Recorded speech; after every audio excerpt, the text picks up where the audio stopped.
So, good day everyone. I hope you all are doing fine and well. And I want to thank you for clicking on this video and watching this video.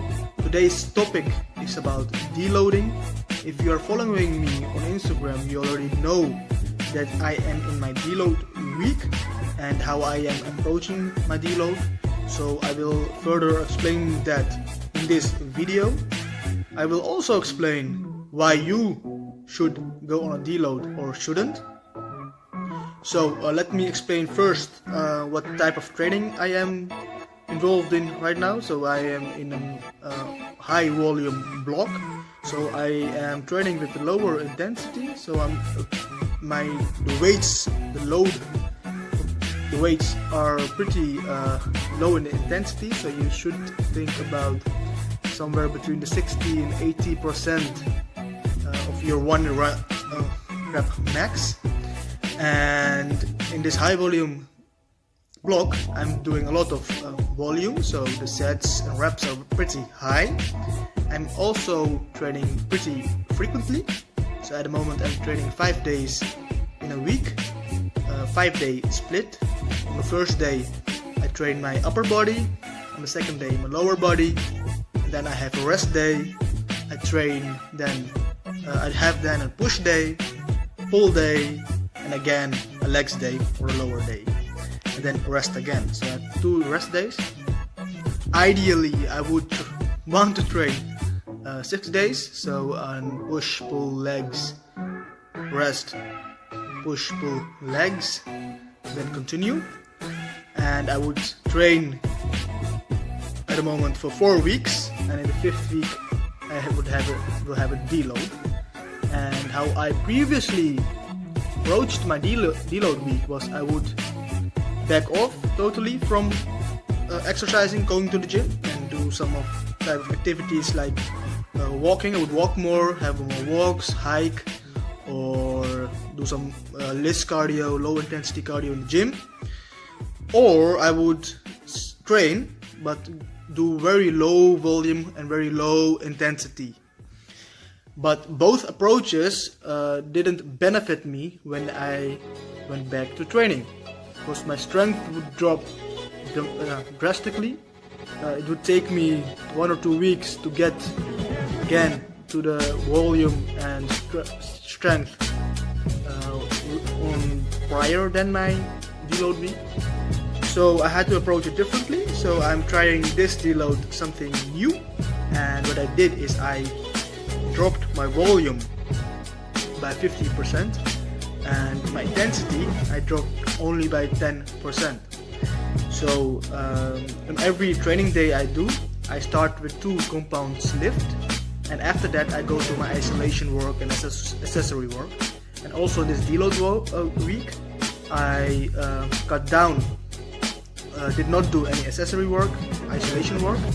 I just did my warm-up routine, went to my compound lifts, and for each lift I did in my training weeks I would do 3 times 10, and what I did was 3 times 5 and did 10% lower load. So that's how I approached it this time. So let's see when I go back to my training week, so it's in 2 or 3 days, how that will be working out for me. So if I can continue the weights on which I started or ended prior to my deload week, and can I still progress, so that's very important, and keep stronger on all the rep ranges I'm doing at the moment. So that's also something important for me to look. And I will train for 4 weeks again and then go on a deload. And I think somewhere in August, I will go on a lower volume phase and higher intensity, and I will train a lot within the 3 and 5 rep ranges. But I think that's a video for then. And now let's go to the next topic. So should you have a deload? I think that depends on how much you are training and what your training age is. But I think if you are a beginner and or if you are training just 3 times a week. You shouldn't go do a lot of deloads, and if you're an advanced athlete and you are training pretty intensely and frequently, I think you should think about deloading. But you will, in both cases, if you're a beginner or advanced, you will get some signals that, for example, that you are not progressing in your lifts, you're not getting stronger, you are not getting the pumps you are used to getting, and you are feeling tired all of the time, and not just tired in the not the soreness in your muscles which you train, but you feel a bit tired in whole of your body. So that are some things you should look for, and my tip is do not let it come so far that you know that you have to go on a deload, but use your experience. At the moment you should know, okay, if you have done a deload, that after your 5th or 6th or 7th week you are feeling pretty messed up. So think on doing a deload then 2 weeks prior. For me, 4 weeks on, 1 week off is fine, and I could do 5 weeks, but 4 weeks is good for me. So I don't want to go touch the threshold on which I know, okay, that 1 week off would not be enough. So I don't want to spend a lot of time in the deload phase. So for me it's 4 weeks, and I build the volume up from week 1 until week 4. So each week I would be adding volume. So after my 4th week I'm already okay. It's a good time to have a deload, and I will still be training.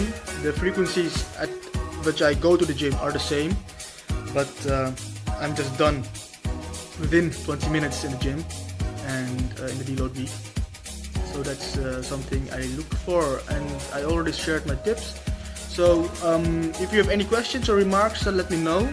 If you have anything you want to ask about deloading, I myself also am experimenting, so who knows, we can share some thoughts. So that's the video. If you have any questions, just let me know. I'm wishing you a beautiful day, and stay healthy and active. So thank you for watching.